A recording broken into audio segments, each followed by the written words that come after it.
జాతకాలు ఇవన్నీ ఎప్పుడు స్థూలంగానే పాటించాలి. దయచేసి అర్థం చేసుకోండి, సూక్ష్మంగా వెళ్ళకూడదు. ఎందుకంటే జాతక జ్యోతిష్ శాస్త్రం మొత్తం ఖగోళ శాస్త్రం, మానవ జీవితానికి సంబంధించింది కాదు. అది మొత్తం సమాజ జీవితానికి సంబంధించింది, మొత్తం భూమండలానికి సంబంధించింది.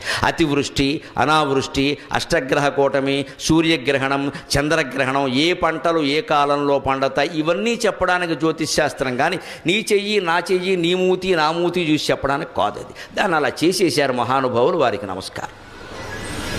ఎందుకంటే వ్యాపారం చేయడానికి బాగా వీలు, మనిషిని ఎంత భయపెట్టేస్తే అంత వీలు.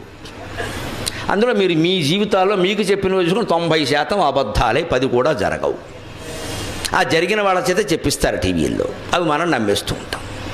జరిగే అవకాశం లేదు. జ్యోతిష్ శాస్త్రం సమిష్టి జీవితానికి సంబంధించింది తప్ప వ్యష్టి జీవితానికి సంబంధించింది కాదు. వ్యష్టి జీవితం మీద ప్రభావం ఉంటుందండి. ఈ ప్రాంతం అంతా వాన కురిసినప్పుడు అందరి మీద పడుతుందండి, కానీ గొడుగేసుకున్నవాడి మీద పడుతుందా? కొందరికి 2 చినుకులు పడగానే జలుబు చేసేస్తుందండి. ఒకడు వానలో తారంగా వాడినా ఏమీ చేయదండి. వాడి శక్తి సామర్థ్యాలు ఉన్నాయా లేదా అక్కడ. జ్యోతిష్ శాస్త్ర ప్రభావం కూడా అంతే. స్థిరమైన సంకల్పం, భక్తి, జ్ఞాన వైరాగ్యాలు కలిగిన వాడిని నవగ్రహాలు కాదండి 18 గ్రహాలు ఉన్నవాడిని ఏం చేయలేవు. మొహమాటం ఏం లేదు ఆ విషయం. వెంకటేశ్వర సుప్రభాతం సహా అన్నింటిలో ఉంటుంది, మీ ధైర్యం కోసం చెబుతున్నా. సూర్యందు భౌమ బుధ వక్పతి కావ్య సౌరి స్వర్భానుకేతు దివిషత్ పరిషత్ ప్రధానాగ త్వద్దాస దాస చరమావతి దాస దాసాక శ్రీ వెంకటాచలపతే తవ సుప్రభాతం. సూర్యుడు, ఇందు చంద్రుడు, భౌమ కుజగ్రహం, బుధగ్రహం, వాక్పతి బృహస్పతి, కావ్య శుక్రగ్రహం.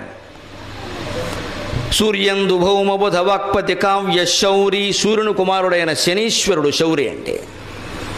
స్వర్భాను రాహువు, కేతు, నవగ్రహాలు. ఇంతకు మించిన 10వ గ్రహం ఏది లేదు. 10వ గ్రహం ఎవడైనా ఉంటే ఈ జాతకం చెప్పించుకుని వాడే 10వ గ్రహం.